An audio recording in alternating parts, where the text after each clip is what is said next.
Hey everybody, welcome back. Newest edition of the Kolpack and Izzo podcast, available at inforum.com. Also, you can download all past episodes at Apple iTunes. Search Kolpack and Izzo, also available at Google Play. With Jeff Kolpack, I'm Dom Izzo, and we are back after about a 10-day absence. And in this summer, or in the era of the coronavirus, it's like 7 years. It was going to be about, seems like 10 years with how much has happened since then. Friday evening, the news came down officially from the Pac-12. Their conference has decided to go the route of playing conference-only games for the upcoming football season, meaning the cancellation of the North Dakota State game slated for September the 5th. That follows on the footsteps of what the Big Ten did the day before, also going that same route in eliminating non-conference games. The rest of the Power Five, as we tape this, the SEC, the Big 12, and the ACC have not decided anything. The SEC said yesterday, after meeting in person the ADs, that they're not going to make any decisions to the end of the month. Does it seem inevitable to you, we'll start here, that they're just kicking the can down the road to make the decision what the other leagues did? Well, seems like it, but it's going to take somebody like the SEC, Dom, to say, no, we are going to play. It's going to take some heavyweight like that to reverse the course of action. And currently, the way the COVID around the country is going, I'm not sure how you can reverse that. It ain't reversing unless people start smarting up and listening to the scientists. But it's going to take a league like that to say, you know what, we're going to play football. We think we have the proper safe protocols in place. We have if somebody tests positive, we have the proper correctional measures, and it's going to take somebody like that because if all those five say no to non-conference, how in the devil can the FCS say yes to non-conference? Yeah. Maybe they can. I don't see it happening. And we talked on Monday on my show about where things stand. I think right now they're on the cliff, Kolpack, of the whole season, possibly going up and being gone, which is remarkable to say. Are we in a little bubble here, though, as far as the COVID with the rest of the country? And I don't know. I point to the American Association playing baseball. Yeah. Not many places. Who else is playing minor league baseball? There's a few I think the Northwoods was doing it with some teams, not the entire But league. Northwoods is not professional baseball. No. I don't, off the top of my head, I don't know if any other professional league is playing in the country. How often do they Maybe test we them, are though? in some sort of pocket. Yeah. I don't know. But but if that's the case, then only NDSU and UND can play one another, or who else can play? Is it South Dakota and South Dakota State? I guess what I'm saying is if non-conference football just comes down to that, non-conference, and North Dakota State says, we're still managing the situation here in the state of North Dakota. Mm-hmm. The governor's office says, okay, you're still at a blue level? Right. One more from a green level, although we're going the wrong way toward the green level. Yep. But we're still at a blue level, and that's still open. So maybe the state says they give the blessing of you can play. The university certainly has to give the blessing. It's going to have to be a everybody has their 2 cents into it, and all 2 cents have to be in favor. I just don't see it happening for football. I don't. You tweeted this out the other night, and I think about moving to the spring, which there are so many. I'm just trying to be optimistic here, man. I know, but I think it serves us better to probably be realistic at this point. There are so many logistical challenges about the spring. We could go on for a long time on that, but it appears the Patriots going to give it a go. I had Dan Hunt on my show today, the Colgate coach, and he said if there's any hope of us doing it, we could play a 6-game schedule because they only have 7 teams in the conference, and if that's a chance for you to do it, we're going to take that opportunity and do it. And now, can they play some of the Ivies? Maybe if the Ivies decides that, if things clear up by then and they want to play, then I think that maybe they could play a couple other games. But then you risk, Kolpack, impinging on 2021, because if you're playing football till the end of April and early May, it's not like spring ball. If you're playing full games, then you're worried, obviously, about compressing the 2021 schedule. That's a whole nother ball. And you don't want to go down that road, I would imagine, if you're already losing money in this season about even going down 2021. And why do we think the virus will be controlled by the spring when we couldn't even control it in the summer? Correct. When we thought, do you remember when we went back to March 13, 14, maybe 15 in that area when things really started to shut down that weekend? Okay, everybody put out, we're taking a 2-week break. we'll be back in early April, Yeah. 2 weeks. Yep. By then, everything will be calmed down, and we'll think about that. Yeah, I know. How crazy that thought is. And now here we are in the middle of July, and we're going NDSU's down the likely- wrong way yeah, in a one-way train. I would say it's probably, for me, Kolpack, I was here in 2006, so early in the Division I era. I would say the most anticipated game by far in the Division I era. I won't say all time. You wrote the book on Bison football, you and your dad, so we could debate that another time. But I would think certainly in the Division I era, Sure, the most anticipated football game that they've had. Well, the first one was the Gophers. That was the most anticipated. Kansas State, since it was an opener. That was most anticipated. Yep. Iowa. And then that was the most anticipated. Now and now this one would have topped that. surpassed all of them. There's no doubt on that. And it's disappointing for a myriad of reasons. You have a story online at Inforum.com today as we tape this. Could NDSU sue Oregon? And I love the headline. It's attention-grabbing. But it's something that is now a discussion piece because with all of these, not just FCS games lost, Group of 5 schools have lost games with the Power 5. Is litigation a way to go to somehow get this money back if the games don't happen? James Carpia, who covers University of Oregon football for the Oregonian in Portland, believes in his conversations and his sources throughout the Power 5 that, yes, a lot of these Group of 5s are going to get together and start suing them if they're not going to get any part of their guarantee. What do you make of that? What I make of it is these Group of 5s are probably in a more desperate situation than North Dakota State. I agree with you. In the FCS. Yes. NDSU, I would have a very difficult time believing that it would consider any sort of litigation over $650,000. No way. Because as Chris Kennelly from Kennelly Business Law in my story said, that, okay, you start doing that, you have it on record that you're suing a Power 5. You think you're going to get another game? No way. It's tough enough right now to get games. Exactly right. But for the Group of 5, where maybe they don't care. That's my next point. At this point, I think Paul Feinbaum said it best, Kolpack. It's going to be survival of the fittest who comes out of this for college football, college athletics in general. And they may say, you know what? We're going down with the ship. Let's see what we can get from Alabama, Ohio State, USC, Michigan, whatever. That we're gonna sue them. Well, to be fair, some of those guarantees are north of $1 million. Way north of $1 million. I mean, Ohio State, I think I saw, was paying $8 million for its non-conference. That's a ton of money for 3 games. That is a ton of cash. That certainly, if I'm a MAC school and we're seeing how the MAC is hemorrhaging sports left and right, eliminating left and right, that we'll do whatever we can to get $1 million, $500,000, whatever it takes. South Dakota State, I saw the Sioux Falls Argus-Leader, they did a story on this where they got a copy of the Jacks Huskers contract, and it's written in there, Kolpack. It's the first time I saw the words epidemic or contagion or something similar. Oh, that was in the contract? In the contract. So, when was that written? Well, this game was scheduled at least 2 or 3 years ago. So, I mean, that's rare. That's right. That's rare. The first time I've seen it. So the Jacks are out their $500,000 payday. They're not going to get that from Nebraska. The NBA has it written in their contracts, epidemic, the word epidemic. Now, the word going epidemic, forward, it's going to be there. The NDSU Oregon contract contains the word catastrophe. And what Chris pointed out was in catastrophe, okay, so Oregon says you're not playing September 5th because of the pandemic, which is a catastrophe, which by the definition, that's true. Right.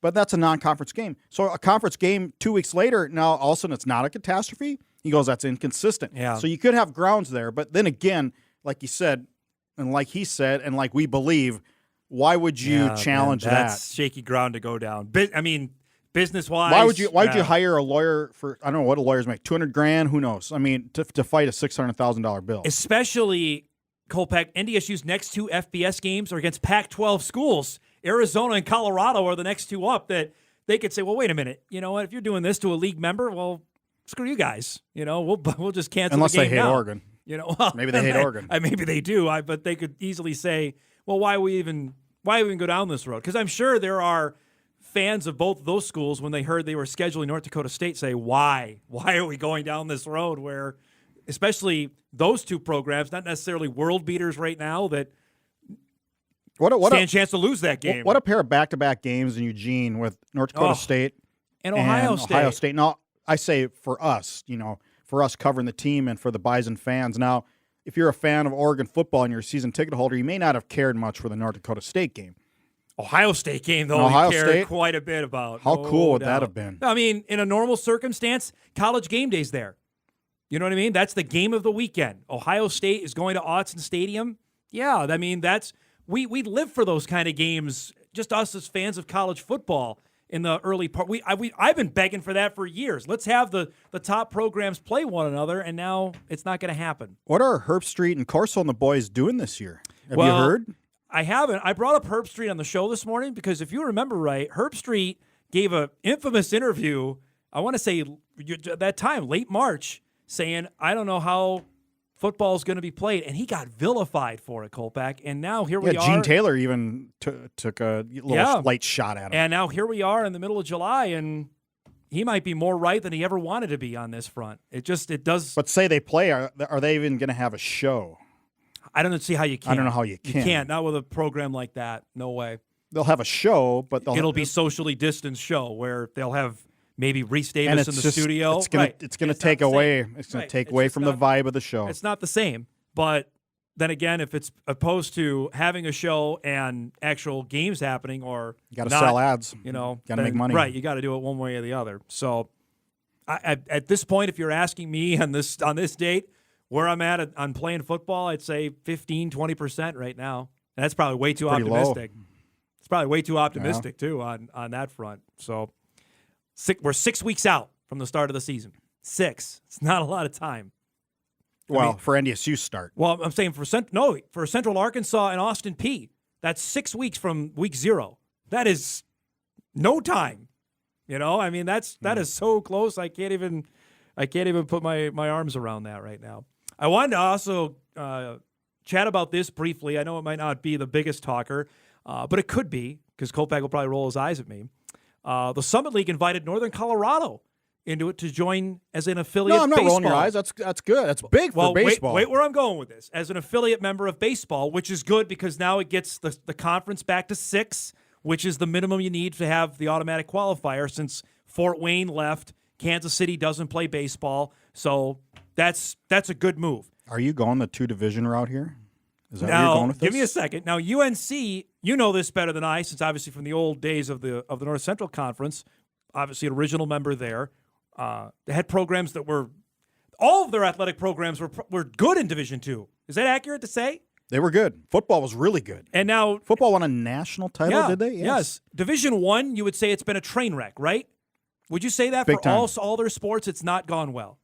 Basketball had a couple years there. And then they got in trouble with the NCAA for Right. cheating. So, I mean, I would say for the most part, they can't raise the money. It's not gone They well. cannot raise the money for Division I standards. Do you believe, since Tom Duple just did this is an entry point to say, you know what? Things are not going so well in the Big Sky. You got a lot of old friends in the Summit League. What do you think? And we can maybe talk to Patty about getting into the Missouri Valley Football Conference or the Pioneer Football League. What do you think? It's interesting how you bring that up. I've always felt that Northern Colorado was more suited for the Midwest type of league, even though I know Denver's in the West considered. But then you pair up with University of Denver for a travel partner. You have a baseball league. Baseball is important in Northern Colorado. I mean, they've been good over the years. Yes. I think they've slid a little bit. Plus, they've jumped around all over. They were an independent for a while. Then they played in the Great West. Did they play in the WAC? Now WAC? they play in the WAC, that's not a bad baseball league. But again, I don't think the WAC is going to mourn for them leaving to go to the Summit League now in baseball. I think here's the rub. Wrestling wise, they're fine there paired because with they're NDSU. already in the Big 12 anyway in wrestling, so you're good there. Here's my deal on this, because we've hammered this point. If they were to go into the Summit and you get St. Thomas, you're back in the same boat. You have an odd number of schools. So then do you go and say, all right, Augustana, we'll take you in? Maybe as well. Augie's back in. I don't know, because that's the dilemma. If you do that and you get St. Thomas, then you have an odd number of schools. The longer I've covered this league, the more an even number of schools is crucial for basketball. Yeah, absolutely. Basketball scheduling was just brutal. It will be an again awful this year. mess. Yeah, it will be again an this year. awful mess. You have odd teams. You don't know when the games are. You can't get consistent scheduling. It's Sunday afternoon. It's Saturday afternoon. It's Wednesday. It's Thursday night. When are they playing? Who knows? It changes week to week on that front. Now, on the football side of things, if you're to do that, then you've got 12. You'd have six are you and going six. the two division route? Absolutely right.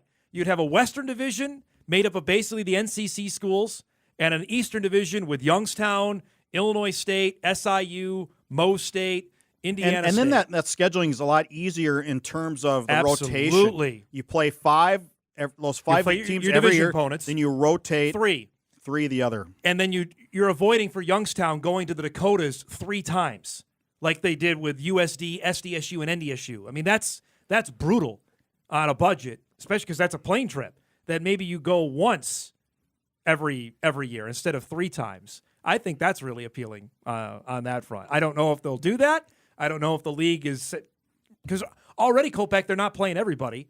Right now, the league is you're playing 7 opponents and you're missing 2. I'm going to take credit for St. Thomas coming into the league eventually here. You're going to take credit for Northern Colorado, aren't you? I think it's probably a pipe dream. What do you think? Honestly, how did things – because you covered this, obviously, when Northern Colorado and NDSU were trying to get into the Big Sky. NDSU, Northern Colorado. What were relations like, and how? I wonder how they are now. I'm not going to say they were a rival, but it was close because both were really good in football. In football, right. And those games were heated battles. Northern Colorado, coach. I mean, they had Court McGuffey, who was a great quarterback. The trip to Greeley was hotly, great games. Now they got Ed McCaffrey back as a former UNC alum, and they still have to raise the money. Right, but they're thinking they got an NFL star who played for the Broncos, is back, that they believe that could be the ticket there. They have never been good in the Big Sky. He's going to have to pull what Craig Bull did in the beginning of his era, and Craig Bull was a fundraiser too. Right. He'd go raise money by himself. Do you think they can ever win in the Big Sky? Can they ever compete with Montana I and doubt Weber it. and It sure Eastern? doesn't seem like it. No. Now, granted, do I think they compete in the Missouri Valley? Maybe not. No. But not as long as the infrastructure is what it is right now. No. Maybe send them to the Pioneer League. Go non-scholarship? That league's all over the place as it is. So maybe go play in that Go league. Get a rivalry with St. Thomas. I just don't think the Big Sky will leave them as you can be an affiliate member for football, but you're going to be in the Summit for all your other sports. I don't think you can do that. No. I don't see that happening. I think the chances of them heading into the Summit and being a Missouri Valley member, I'll probably put less than what I think we're going to play football, probably like 10%. I just think the division would be a really interesting addition to the Missouri Valley Football Conference because the only thing I'd say is the Summit has shrunk its footprint. There's no doubt. But now you expand it a little more. But it's still a flight. All right, how far is it from Denver to Greeley? Off the top of your head, I don't know this. About an hour drive. Okay, so that's airport. That's not bad. Probably an hour drive. So that's not bad. No. So you could do that, fly to Denver, and then you know what? We'll do both games. We're going to go play Northern Colorado, and then we'll play Denver. We're flying back home. I think of like NDSU and Youngstown, Kolpack have played every single year since the Bison got into the league. That seems nuts to me.